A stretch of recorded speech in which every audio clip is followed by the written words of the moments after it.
श्रीमद् भगवत गीता के 10वें अध्याय का महात्म्य। भगवान शिव कहते हैं, सुंदरी, अब तुम 10वें अध्याय के महात्म्य की परम पावन कथा सुनो, जो स्वर्ग रूपी दुर्गम में जाने के लिए सुंदर सोपान और प्रभाव की चरम सीमा है। काशीपुरी में धीर बुद्धि नाम से विख्यात एक ब्राह्मण था, जो मुझमें प्रिय नंदी के समान भक्ति रखता था। वह पावन कीर्ति के अर्जन से तत्पर रहने वाला, शांतिचित और हिंसा, कठोरता एवं दुस्साहस से दूर रहने वाला था। जितेंद्रिय होने के कारण वह निवर्ती मार्ग में ही स्थित रहता था। उसने वेद रूपी समुद्र का पार पा लिया था। वह संपूर्ण शास्त्रों के तात्पर्य का ज्ञाता था। उसका चित्त सदा मेरे ध्यान में संलग्न रहता था। वह मन को अंतरात्मा में लगाकर सदा आत्म तत्व का साक्षात्कार किया करता था। अतः जब वह चलने लगता तब मैं प्रेमवश उसके पीछे दौड़ दौड़कर उसे हाथ का सहारा देता रहता था। यह देख मेरे पार्षद भृंगिरिटी ने पूछा, भगवान, इस प्रकार भला किसने आपका दर्शन किया होगा? इस महात्मा ने कौन सा तप, होम अथवा जप किया है कि स्वयं आप ही पद पद पर इसे हाथ का सहारा देते चलते हैं? भृंगिरिटी का यह प्रश्न सुनकर मैंने इस प्रकार उत्तर देना आरंभ किया। एक समय की बात है, कैलाश पर्वत के पार्श्व भाग में पुनांग वन के भीतर चंद्रमा की अमृतमयी किरणों से धुली हुई भूमि में एक वेदी का आश्रय लेकर मैं बैठा हुआ था। मेरे बैठने के क्षण भर बाद ही सहसा बड़े जोर की आंधी उठी। वहाँ के वृक्षों की शाखाएं नीचे ऊपर होकर आपस में टकराने लगी। कितनी ही टहनियाँ टूट टूट कर बिखर गई। पर्वत की अविचल छाया भी हिलने लगी। इसके बाद वहाँ महान भयंकर शब्द हुआ, जिससे पर्वत की कंदराएं प्रतिध्वनित हो उठी। तदंतर आकाश से कोई विशाल पक्षी उतरा, जिसकी कांति काले मेघ के समान थी। वह कजल की राशि, अंधकार के समूह अथवा पंख कटे हुए काले पर्वत सा जान पड़ता था। पैरों से पृथ्वी का सहारा लेकर उस पक्षी ने मुझे प्रणाम किया और एक सुंदर नवीन कमल मेरे चरणों में रखकर स्पष्ट वाणी में स्तुति करनी आरंभ की। पक्षी बोला, देव, आपकी जय हो। आप चिदानंदमयी सुधा के सागर तथा जगत के पालक है। सदा सद्भावना से युक्त एवं अन्नाशक्ति की लहरों से उल्लसित है। आपके वैभव का कहीं अंत नहीं है। आपकी जय हो। अद्वैत वासना से परिपूर्ण बुद्धि के द्वारा आप त्रिविध मलों से रहित है। आप जितेंद्रिय भक्तों के अधीन रहते हैं तथा ध्यान में आपके स्वरूप का साक्षात्कार होता है। आप अविद्यामय, उपाधि से रहित, नित्य मुक्त, निराकार, निरामय, असीम, अहंकार शून्य, आवरण रहित और निर्गुण है। आपके चरण कमल शरणागत भक्तों की रक्षा करने में प्रवीण है। अपने भयंकर ललाट रूपी महासर्प की विष ज्वाला से आपने कामदेव को भस्म किया है। आपकी जय हो। आप प्रत्यक्ष आदि प्रमाणों से दूर होते हुए भी प्रामाण्य स्वरूप है। आपको बार बार नमस्कार है। चैतन्य के स्वामी तथा त्रिभुवन रूपधारी आपको प्रणाम है। मैं श्रेष्ठ योगियों द्वारा चुंबित आपके उन चरण कमलों की वंदना करता हूँ, जो अपार बहुपाप के समुद्र से पार उतारने में अद्भुत शक्तिशाली है।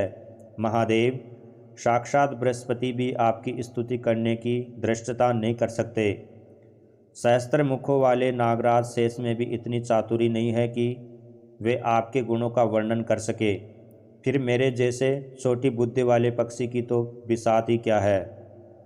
उस पक्षी के द्वारा किए हुए इस स्तोत्र को सुनकर मैंने उससे पूछा, विहंगम, तुम कौन हो और कहाँ से आए हो? तुम्हारी आकृति तो हंस जैसी है, मगर रंग कोए का मिला है। तुम जिस प्रयोजन को लेकर यहाँ आए हो उसे बताओ। पक्षी बोला, देवेश, मुझे ब्रह्मा जी का हंस जानिए। दुर्जटे, जिस कर्म से मेरे शरीर में इस समय कालिमा आ गई है उसे सुनिए। प्रभो, यद्यपि आप सर्वज्ञ हैं, अतः आपसे कोई भी बात छिपी नहीं है। तथापि यदि आप पूछते हैं तो बतलाता हूँ।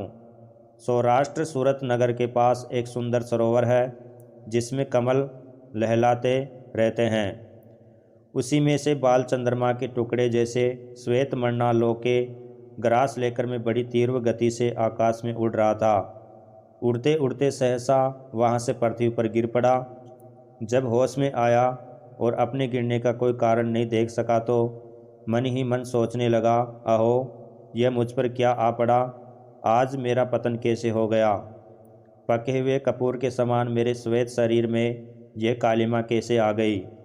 इस प्रकार विस्मित होकर मैं अभी विचार ही कर रहा था कि उस पोखरे के कमलों में से मुझे ऐसी वाणी सुनाई दी, हंस उठो, मैं तुम्हारे गिरने और काले होने का कारण बताती हूँ। तब मैं उठकर सरोवर के बीच में गया और वहाँ 5 कमलों से युक्त एक सुंदर कमलिनी को देखा। उसको प्रणाम करके मैंने प्रदक्षिणा की और अपने पतन का सारा कारण पूछा। कमलिनी बोली, कलहंस, तुम आकाश मार्ग से मुझे लांग कर गए हो, उसी पातक के परिणामवश तुम्हें पृथ्वी पर गिरना पड़ा है तथा उसी के कारण तुम्हारे शरीर में कालिमा दिखाई देती है।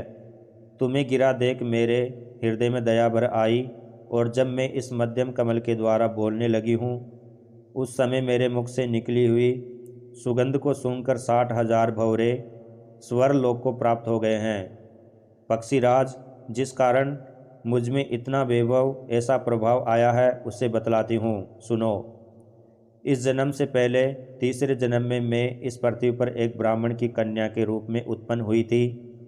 उस समय मेरा नाम सरोज वदना था। मैं गुरुजनों की सेवा करती हुई सदा एकमात्र पातिव्रत के पालन में तत्पर रहती थी। एक दिन की बात है, मैं एक मैना को पढ़ा रही थी। इससे पति सेवा में कुछ विलंब हो गया। इससे पति देवता कुपित हो गए और उन्होंने शाप दिया, पापिनी तू मैना हो जा।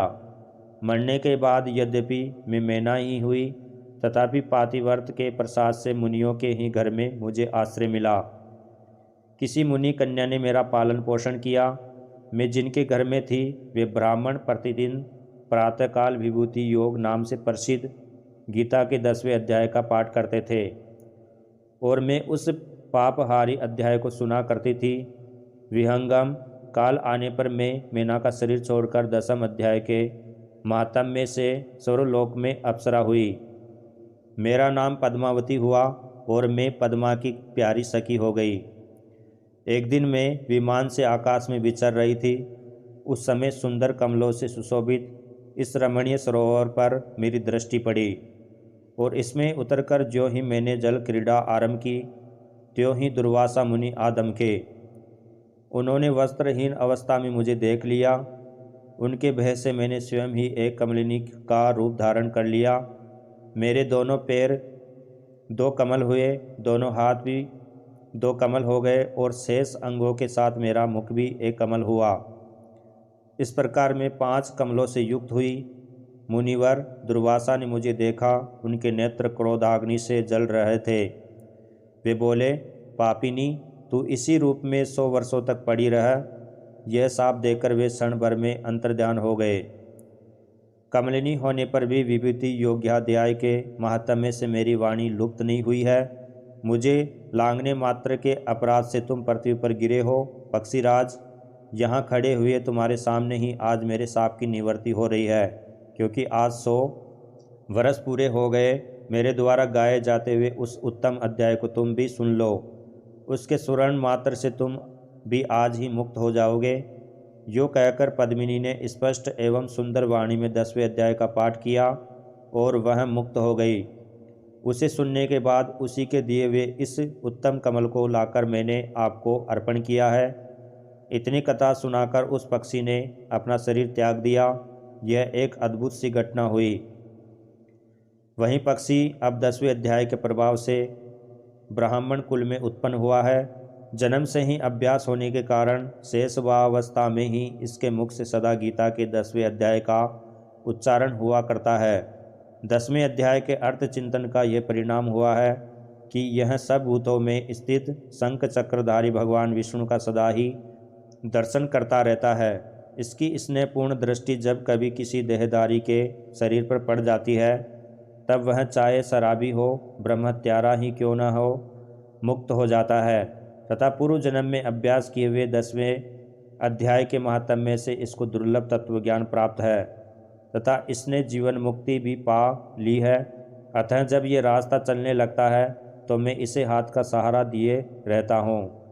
भृंगी ऋटि ये सब 10वें अध्याय की महामहिमा है पार्वती, इस प्रकार मैंने भृंगिरिटी के सामने जो पापनाशक कथा कही थी वहीं यहाँ तुमसे भी कही है। नर हो या नारी अथवा कोई भी क्यों न हो, इस 10वें अध्याय के स्मरण मात्र से उसे सब आश्रमों के पालन का फल प्राप्त होता है। प्रिय मित्रों, ये था 10वें अध्याय का महात्म्य। जय श्री कृष्णा, जय श्री राधे।